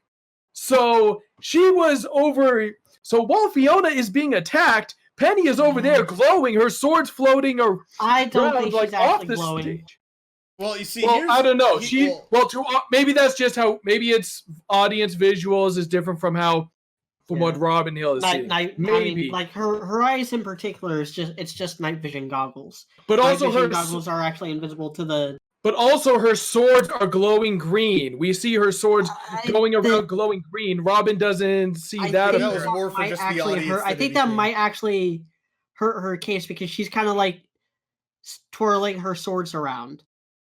But so here's the thing. At least at one point. But so I don't know. But so we see that, and also Penny tackles Robin Hill to the ground. You'd think that Robin would be smart enough to realize, if Penny had wanted to kill me, she could have when she tackled me. And also just I don't know. The whole Also, the whole thing is probably going to fall apart when they actually. I don't know, when someone actually. I know they're going to be busy with all the rioting and the grim and stuff, but as soon as somebody runs an autopsy on these bodies, they're going to know that these wounds were not delivered by Penny's swords. But anyway, still, there's something I want to point out because it's something I actually just noticed. Penny doesn't pull out her swords until after Tyrion's basically done with his massacre. Like she pulls out her swords, says, "Put down your weapons." Nobody dies after that because he disappears and then goes after Fiona and hits her. Mm-hmm. So, yeah, there's they don't see anything until after the body. So even if her swords are absolutely glowing and people would see it, they wouldn't see it until after people are already dead. Right. Yeah. So, like the thing too. So, like, you think that's why they might still suspect her, or I guess I'm not understanding like the point you're trying to make. But there's the whole argument of like, oh, her swords are glowing. They would know that she's not the one attacking. Like, no, they wouldn't because her swords don't start glowing until after the bodies are dead. Yep, exactly. Here's the other thing too. I'll let media finish. Then I'll get to my point. They could think that she was trying to cover her up or something like that. Or and so trying to pretend that it wasn't her. The other thing is as we address Fiona. So here's my theory, and I think this is so because there's two possibilities. There's actually dozens and dozens of ways they could go about doing it. But it falls under two general categories. Either people blame Penny for the kills themselves, or they blame Penny because she was there and did nothing to stop it. Yeah. I think the latter is so not only just much more true and accurate and a lot harder to like disprove for the heroes, but it is so much more fascinating. Penny knows she didn't kill those people. So all blaming her would do is just make her mad and untrusting of the people blaming her. But the guilt is such a strong emotion. Like guilt tripping her, making her feel responsible for all those deaths because she failed to act accordingly and failed to act promptly until it was too late. That would fuck with her head. And that's something you can't. She is the protector of Mantle. And that goes back to the general, pun intended, problem with Ironwood. He puts all of the security, all of these ships, these blockades, this dust embargo, these robots, these drones, the ASOPs, and it does nothing. Because in the words of Crow, you think she's scared of your little ships? Yeah. Like, and in the words of Osmond, and I hate that I'm defending Osmond here, but like the whole idea of like an army doesn't help. An army just brings conflict and makes people fearful. And that's what's happening. Like, Penny and Marrow are both there. Penny's a robot, Marrow's a faunus, and they fail to stop a single guy from massacring these people. So if these two elite Atlas soldiers fail to stop one guy, what are all these useless drones and ships going to do when Salem's grim army of flying monkeys and mages and Cinder and everyone else comes knocking on their door? Like they do need. Ironwood's right. They do need a new approach, but Ironwood's approach isn't looking effective to these people right now. And yes, it's because Watts hacked the lights. It's because Watts hacked the election. It's because Tyrion is strong enough to fucking like go toe to toe with maidens apparently, and has this really OP semblance. Yeah, a semblance. But the point still stands. It's all just like real world politics. It's all about optics. What are the optics of this situation? Whether Ironwood is directly guilty or not does not matter. The optics of the situation is Ironwood failed to protect the people of Mantle. Again, well, yeah. Just enjoy. So here's, and if it does, go ahead. So here's a few like my 2 points that I gotta make. So the line that Watts is selling a false narrative. It doesn't have to last long. It just has to last long enough. So the other thing too that can be kept in mind as something that could potentially happen is hell. Jock could even just roll up his personal army of fucking robots and clean up the city after the Grim attack, and then he looks like the savior of the day too also. Cause oh god, go full syndrome with them. I'd love it. No, if they do that, that would actually be really good. It would go right back. It would go right back to Whitley's whole line from Volume 4, like, why even be a huntress when you got an army? Like, I would actually. Who would do that? Jacques, you said? Yeah. What? Yeah. Because it I don't know that he has authority over the military, but he did. But I mean, his company did help build those machines. Well, he could like have his own like faction break up. That would actually be really interesting. No, like it honestly makes decent sense because then it's like at this point then it's like, well, like people forget that's like, oh well, it was like Marrow was defeated and then the Grim started attacking after this terrorist attack. And the Jock came in with his private army of robots and helped like defeat all of the Grim that were in the city. It's maybe Jock's kind of a bad guy, but at least he helped keep the city safe, Mantle safe. So what's a more effective strategy than trying to just crush a kingdom, infect it, tear it apart from the inside. They tried doing that. Star Wars prequel thing. Salem tried doing that with in Volume 5 with Lionheart, and then it just ended up being Volume 5. And Watts is the perfect agent. He really is the perfect agent for Salem. Like, he's probably the most. He's by far the weakest fighter, I would think. Like, I don't see him having any real combat abilities. But there's a reason why in that Volume 4 opening, he was the one at the top, right next to Salem. Remember, it was like it was Hazel, then it was Cinder, then Tyrion, and then Watts, because Watts is the one that gets shit done.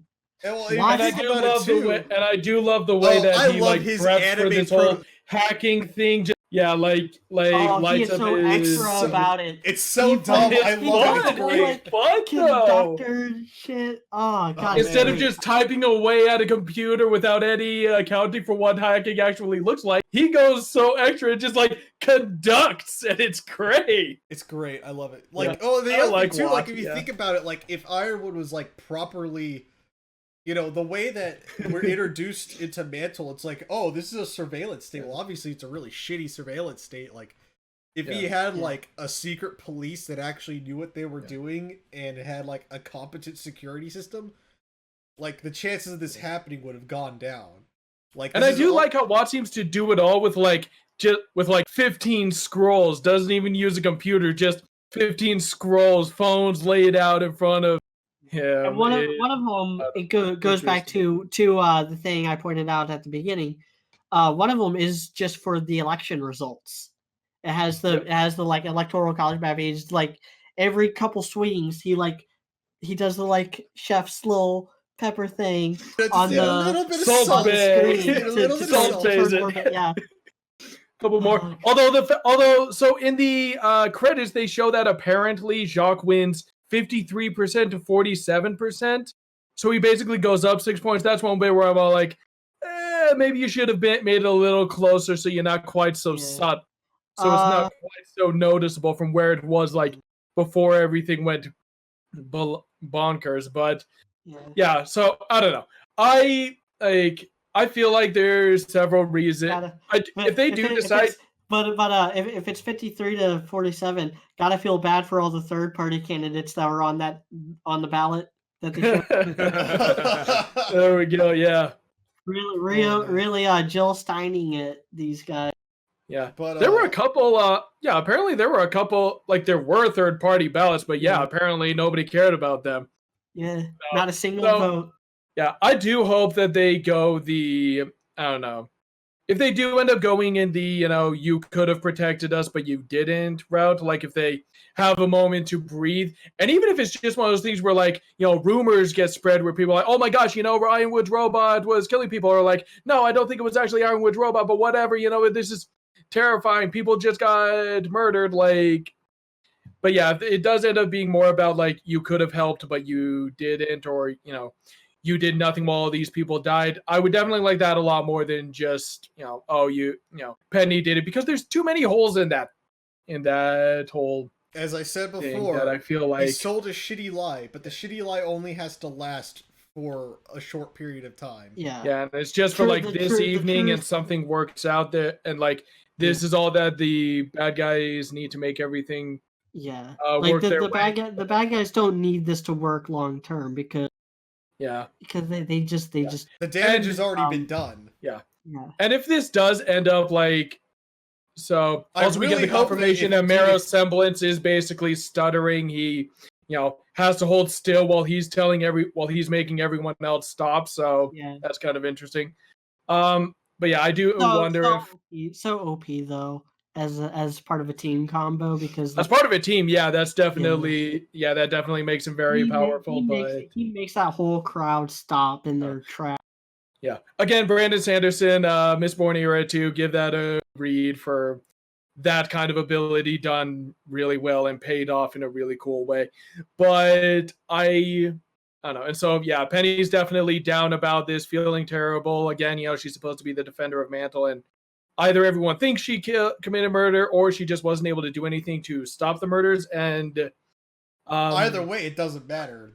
Either way, she's miserable. She's sad, and the Grimm are running amok. And I hope that we actually get to see this attack in the next episode and like how everyone deals with it. I do think Weiss, John, and Oscar just completely miss the entire thing, and they walk out like the city's on fire, and they're like, "Oh, okay." Oh my god. Okay, what if this is what happens? So we get like, it starts with Blake and Yang. We get their whatever their scene development is, right? And then they come out and realize everything's going on, and they have to start fighting too, right? And then we cut back to the other team, and they start fighting, right? And then we have the whole episode, and then the very, very, very end of the episode, who? Oh shit! Now I lost the whole joke. God damn it! Why Sean and Oscar coming out of the theater and just being the like, very last "What the fuck happened?" Yes, is everything's done. And I feel like they would do that in a more comedic show. Yes, than they won't this one. actually do that, and I don't actually think they should. It just thought it would be funny. That would actually not be very good. But if it does open with like a few minutes before all the alarms go off, with them all coming out, and but what no, I want to actually have happen is I do want to see the actual Bumblebee shit that's supposed to happen. Okay, like we should not have that. We should see what the fuck that's supposed to be, right? Sure. And then I also think we should have we need to address, like, I know we've addressed Renora, but like we need to talk about, and I actually kind of half expect them not to do it this episode. They'll do it the episode after. So here's the question I have about Bumblebee, though. Yeah, I'm fully suspecting that the next 3 episodes will compartmentalize the group. Like we'll have an episode. We'll have an episode of Blake, Yang, and maybe Team Funky. Then we'll have an episode of like Weiss, Jean, and Oscar, and then we'll get back to RWBY and Ren and Nora. Maybe, yeah.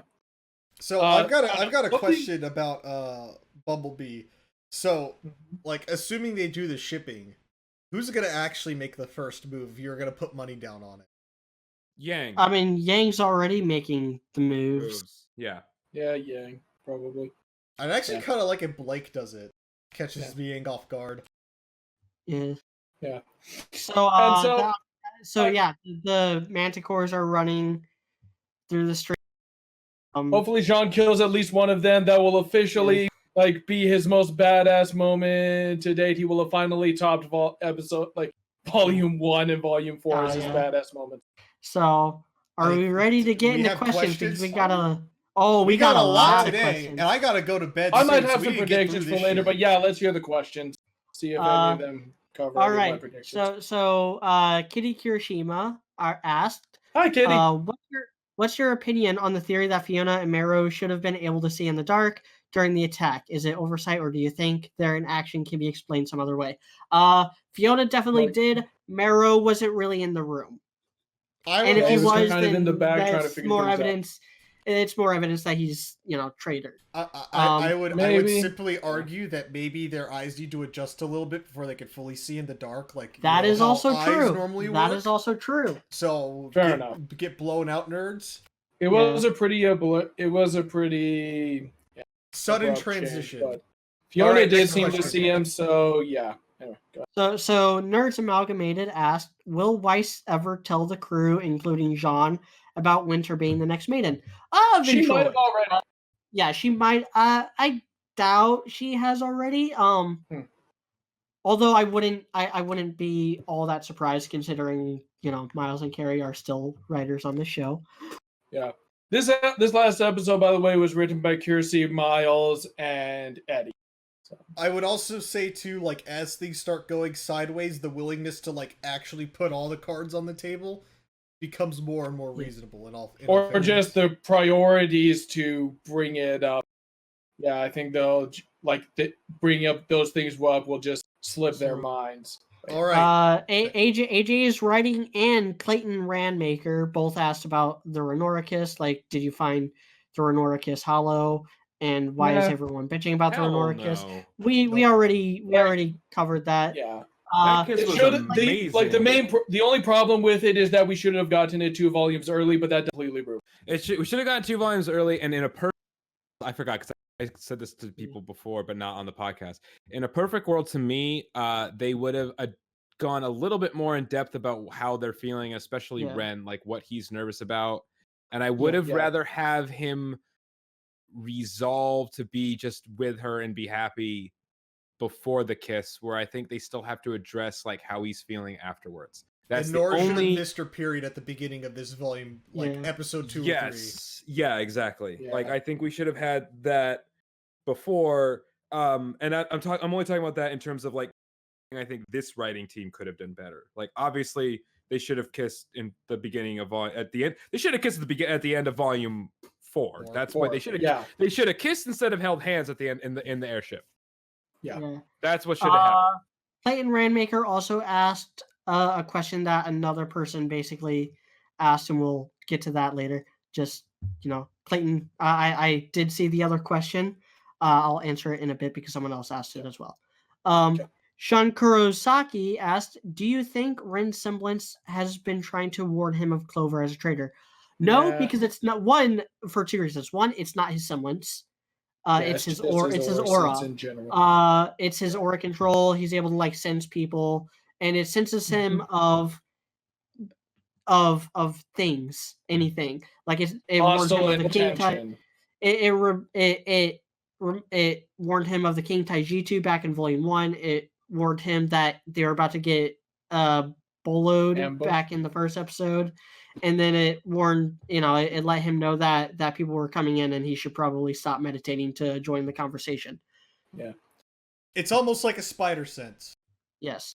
Kind of, So Vaishni, yes, the Vaishni asked, do you think the reason Tyrion is interested in Jean in Volume 4 is because Jean's ability to quickly recover his aura contrasts with Tyrion's ability to seemingly steal or cut through auras?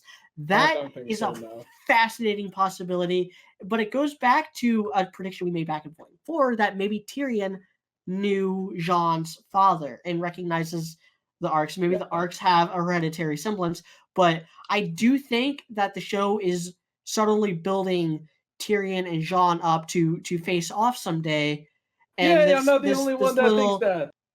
This little demonstration of Tyrion's abilities To showed just that melt because people's aura. his ability does contrast very well with Jean's. Is it confirmed that that's what he did? I mean, his hand was glowing purple. He touched her. Her aura was gone. Fair enough. Yeah. He's basically got armor piece. He's got stopping power on, essentially, that perk. But yeah, no, it's like... Because if that's the case, then between the two of them, it's like they're fighting on more equal grounds, per se. Like, if we're talking, like, aura abilities, they kind of cancel each other out. Yeah. And if that is where they're going, and if this is... I don't know. Again, like... I'm hoping that we're building towards something, and if it turns out that, Tyrion is killing off Jean's fan club to, like, either get his attention or just, like, out of some vendetta or something against him, and that leads to, like, Penny and Jean teaming up in future episodes to take him down, I think that would be totally awesome, but, yeah, who knows? Yeah, so... she also asked, I'm assuming it's a she because it's Weiss, thoughts on the fact people are complaining that this is similar to Volume 3. Those people just are wrong. Other than Amity because there's a panic going on in the Grimcom. That's what they do. Yeah. That's how it works in this world. Yeah, people panic. The Grimcom. That's what happened. Yeah, wrap Volume 2 in there as well. Then. Exactly. So Light Dragon 88 also asked 2 questions. Do you think Penny's emotional crisis will finally make RWBY open up about Penny's death? Penny might bring it up. RWBY will not. No one is going to bring that up to Penny. I don't. No one isn't sensitive enough to bring that to say to Penny, "Hey, remember when you died?" She might bring it up. She might say, "Oh wow, this." She might have a moment of, okay, I think I understand how Pyrrha felt after she, killed me. I would like that. But RWBY is not going to bring it up to her. Yeah. RWBY is not going to bring. All right, no one is going to bring this up with Penny. Like, even though she has no real reason to care about the fact that she died, that's still not something you bring up in normal conversation, in any kind of conversation. Yeah. Yeah. So can we get this through our thick skulls that these people? That there is no way for this to be brought up in a way that makes sense.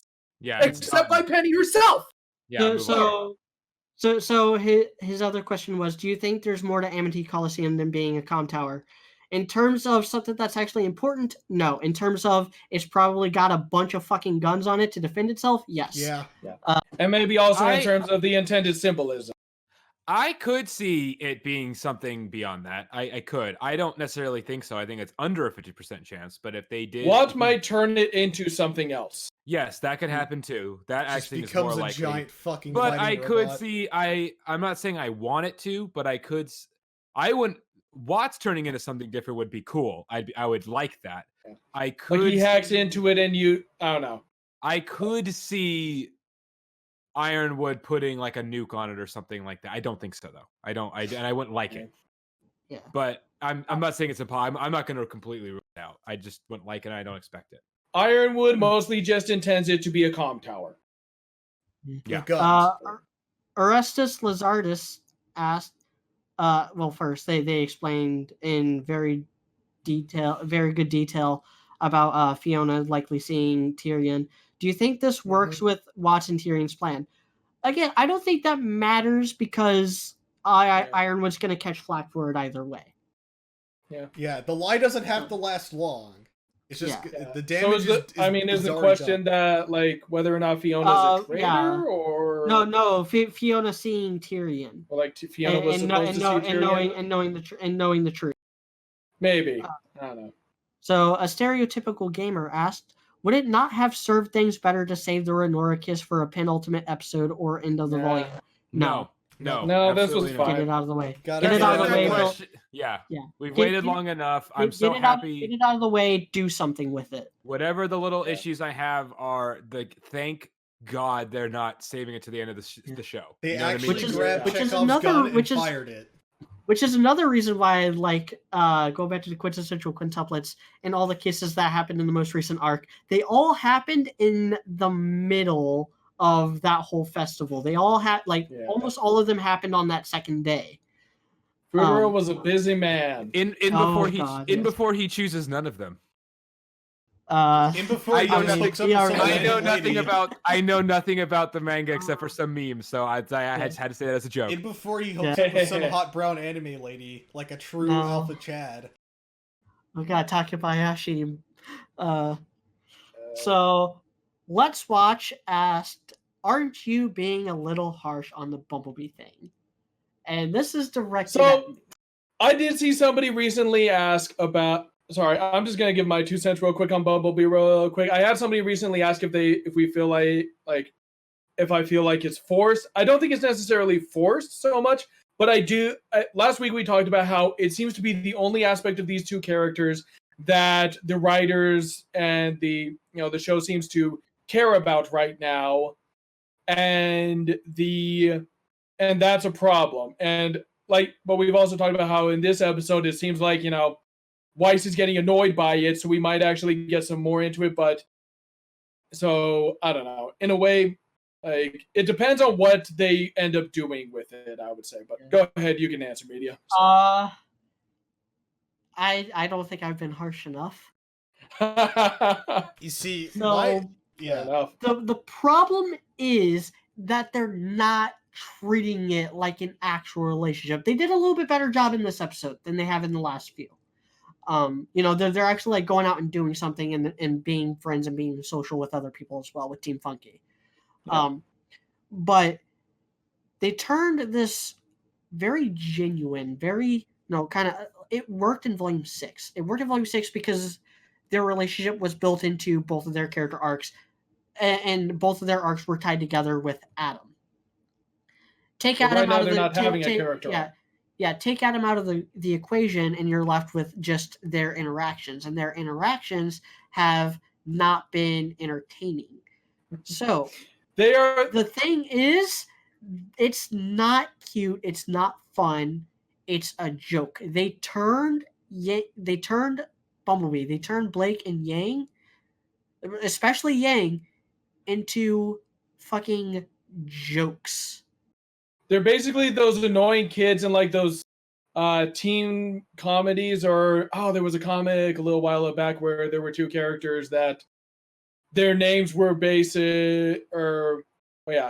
like they as a couple were basically one, like they as a couple were one word essentially, like. But yeah, basically they've stopped being Yang and Blake, and now they are just Bumblebee. Like that's all they are now. And it's not connected to, and yeah, it doesn't feel like it's really connected to their characters, or they've lost the rest of their characters. So yeah, exactly. They only matter as a couple. The reason I don't mind the cringiness of the stuff that's happening is because I am assuming it is in service of them actually developing the relationship, right? Yeah. If it turns out that all we're getting is this, cringy jokes, and when if they do become a couple, it kind of stays like this, then I'm not okay with it. Yeah. They need to go back to being actual characters, because like even Renora are more individual characters right now than Bumblebee are, because of the way the conflict even happened. And also that that ship was set up as these two go together, like they are stuck together. That is the point of them in the backstory. Elaborate on that further. Blake and Yang don't have that, so they shouldn't be like that. They should not disappear into each other. Ren and Nora disappearing into each other is better, and it still wouldn't happen, because part of the reason why they work so well is because they have such distinct personalities, whereas Blake and Yang right now don't have personality. Yeah. I'm okay with that, because they're kind of skipping through a lot of stuff if they actually become a couple and then become people again, right? If they don't become people again, then I will, in retrospect, I will hate this. Yeah. That's my thing on it. Here's the question for you guys. Have any of you seen 50% Off? It is basically free, the swimming anime abridged. And they haven't updated in years, and I'm really sad that they never did that. But basically, it's making fun of how just incredibly gay that anime is all the time.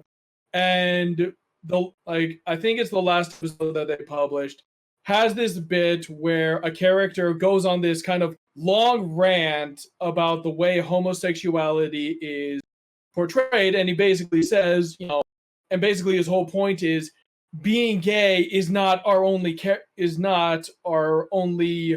the only aspect to our characters. Being couples is not the only thing that matters about us. We have a million other things in reality that goes on with us, and the fact that we're all anyone seems to care about is that we get together and bang is insulting. And I don't know, it's really good, and it's one of those rare moments of like, okay, let's actually get serious for a moment, listen up, and then back to the comedy type things. But it's a really fun bit, and it's basically told from the perspective of it, and it's kind of the writer of that show kind of expressing his own issues with the way he as a homosexual person is portrayed. And so, but that's basically what it is here, is that the Yang and Blake are together, and that's the only aspect of their characters that anybody's really addressing, that the show is really addressing right now. But there's so much more to them. There's been so much more to them. I also saw somebody point out, and I'm kind of okay with this, because because we've long since been sick and tired of Blake and politics. But somebody did point out that, of all the people to not give a crap about the politics of this episode, one of them apparently is Blake, which I can kind of understand, like, that question being brought up. But yeah, I don't know. Like, again, I don't necessarily care. Like, the fact that it's mostly Yang dragging, it seems like it's mostly Yang taking her. And again, I'm sick of Blake and politics because she's not good at talking about them. But I do kind of understand why that question is being asked. Yeah. Chlorophobe Tarantino asked, are we going to see the guy on the streets try to assassinate Jacques? Nah. I think having an assassin go after Jacques would be an interesting plot thread, but we addressed this towards the beginning when we talked about the drunk guy. He has no real stick in this fight, because he was an Ironwood fanboy, so he wouldn't like either of them. And I think he's just done with politics. He's just fucking done. Yeah. I just want to go to my 9 to 5. Leave me alone. It wouldn't be believable for him to try either. You know what I mean? I want somebody believable actually do it. Like maybe Robin herself. Yeah. Julian Ortega asked, or one of her Yeah. crew, and then she gets blamed for it or something. That's fine. So to me so is this really the best episode? Ooh, actually, that would be very interesting. Cast some doubt on Robin as well. Yeah, exactly. And Robin Because right now. Yeah, because right now if things start going. May uses her brother to get close to Jacques. Because right now if things start going south for Salem's crew, Robin could be potentially the one to unite Atlas and Mantle together. because she doesn't have dirt on her as of yet. But Julian Speaking Ortega, of uniting Mantle and Atlas together, I feel like the only place that he'll really like, if anyone bothers to bring up if anyone tries to bring up how Jacques won or anything like that, I feel like you could just say, well, because you spent all your time campaigning in Mantle and didn't bother with Atlas at all, even though like Mantle is probably more populated because there's no such thing as a middle class in Remnant apparently. But yeah. So Julian Ortega asked, "Is this really the best episode of the volume yet?" We gotta wait and see. That in the review. I said that in the review. I think I might go with one of the better ones. It's between this and episode 2. Yeah, I'll agree with that. I wonder if I think it's the best episode in the volume. Of course you. I wonder. We know. I mean, this is the Renora fucking podcast. Wonder. This is the Renora podcast, and on the Renora podcast, really, we label it as Renora podcast episode 1. Don't fucking say. We say that this is the best episode in the volume. That's gonna be the on the thumbnail. It's gonna be like the kiss. Now I'm gonna have like a bunch of like party hats or whatever I can find on the meme maker, and big yellow text, because yellow like is the most eye-catching color. It's the first color that we recognize. It's gonna say the Renora Podcast. Yes, yes, that's what's up. That's what I'm talking about. But no, this is definitely one of the better volumes. Better episodes of the volume. Absolutely. Even without the Renora. Yeah, Dylan Dockery said, "Will Jacques get impeached in line with the political allegory?" No. If he does get impeached, it won't be in line with the political allegory. Yeah. Well, I mean, they'd actually have to. Well, yeah. If they get any real dirt on him, then it won't be in line with the political allegory. If they're able to impeach him on anything other than abuses of power and whatever it was that they claim Trump did to Congress, if they can get him on anything other than that, then it won't be. Then the political allegory will fall apart.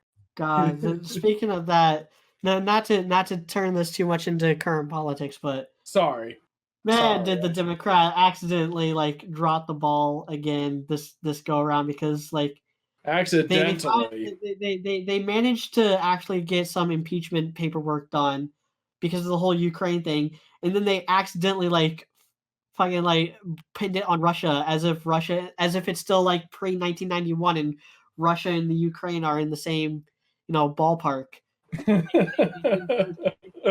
Oh God, it's so hilarious. Next question. The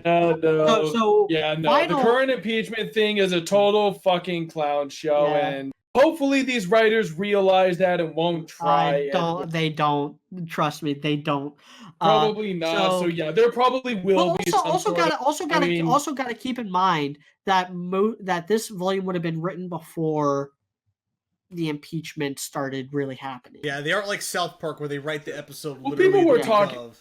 People were wanting to impeach Trump like as soon as he got elected, but that doesn't mean anything. But again, if there is actually an impeachment that actually feels semi-valid, then it won't be a proper allegory for this, because the real world impeachment is a load of bullshit. So last question, and this is a good one to end off on. And I wrote these in order as I was scrolling through them this afternoon, but this is actually a good one to end off on, and it doesn't have to do with this episode. It has more to do with prior episodes actually. What do you believe is the criteria for Ruby to trust Ironwood? Ooh, that's kind of like what I kind of talked about this a little bit earlier. I feel like they're just gonna forget about telling him the truth until like the worst possible time.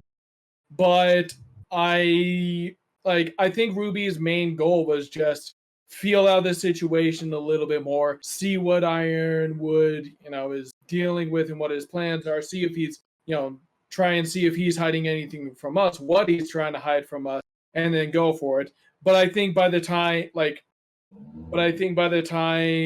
it actually gets brought up, it will have completely slipped her mind, and she'll just be like, and it'll just be a real oh shit moment of, I was going to tell you, but shit happened. Yeah, for me, the way I would say it is, actually on Ironwood to get Ruby to trust him. I think it's on Ruby to trust Ironwood. Yeah. Especially based off of the information we got with her and Crow. Yeah. That conversation between her and Crow, I think it's not really Ironwood's fault that she doesn't trust Ironwood. It's that she needs somebody to kind of keep kicking her to say, you're kind of like Oscar again, maybe. And you know what? I'm fine with Oscar. You know, Oscar, do something good. Make me not hate you some more, right? Like, have you noticed that? The Renora was so good. I went a whole podcast episode without complaining about Oscar.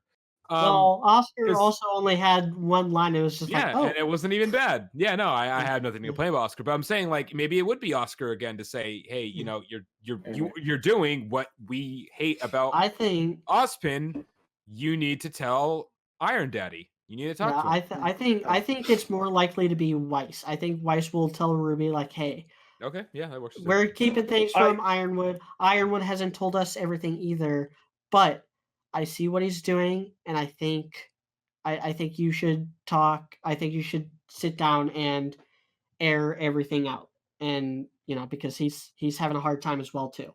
Again, I think it's gonna bite. I think it's. Go ahead. For me, it's the simplest way for like the mutually assured trust will work is like they put the cards on their table and they're like, sorry for like withholding this from you, but it's been a little bit, we haven't seen each other. Like I feel like they both need, like if they both come in from a neutral ground and they're like, hey, this is like what we like 100% know, and they're both like real honest about it, like with the pertinent stuff, and they're kind of professional, but I feel like that's good. Like if they're just like upfront with it, like if they're like, okay, I'm sorry I wasn't upfront with you, and it's like, well, I'm sorry too, like here's some other like things that are going on that kind of pertain to like what's happening now. I feel like that's a good middle ground to meet too, where it's like they're just gonna put the cards on the table and be like, hey, sorry, and they're both like sorry at the same time too.